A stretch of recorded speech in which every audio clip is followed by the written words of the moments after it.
Cette drôle de machine est peut-être l'avenir de la robotique. Il s'appelle Yumi et c'est le premier robot collaboratif à deux bras. Si Yumi est appelé collaboratif, c'est parce qu'il peut travailler à côté ou en contact direct avec des humains, ce qui en fait un robot bien particulier. Alors la première particularité de Yumi d'abord, c'est que c'est un robot qui a un nom. Yumi, c'est You and Me parce que c'est un robot collaboratif. Ça veut dire que c'est un robot qui va être capable de travailler au contact direct de l'opérateur parce qu'il est intrinsèquement sûr, il n'a pas besoin de protection supplémentaire.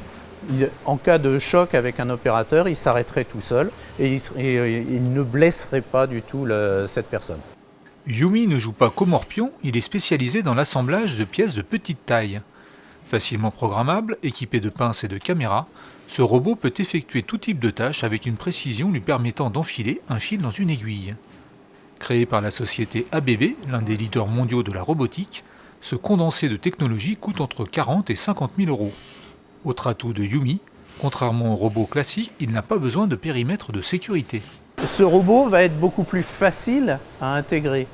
Il n'y aura pas de grillage, il va être posé au milieu des opérateurs. Le coût d'installation du robot va être bien moindre de par la suppression d'éléments dits de sécurité, puisque Yumi est intrinsèquement sûr, il assure lui-même sa propre sécurité, mais surtout la sécurité des opérateurs qui travaillent à son contact.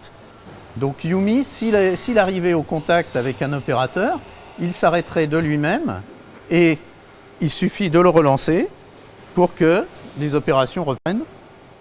Comme tout bon robot, Yumi a pour but de remplacer l'humain dans des tâches pénibles et répétitives. Que vont devenir ces hommes remplacés par ces machines? On peut se poser la question. Pour les industriels de la robotique, les robots ne créent pas de chômage. Ils améliorent la productivité de 15 à 25% et peuvent réduire les coûts sociaux de 30%, permettant aux entreprises d'être plus rentables.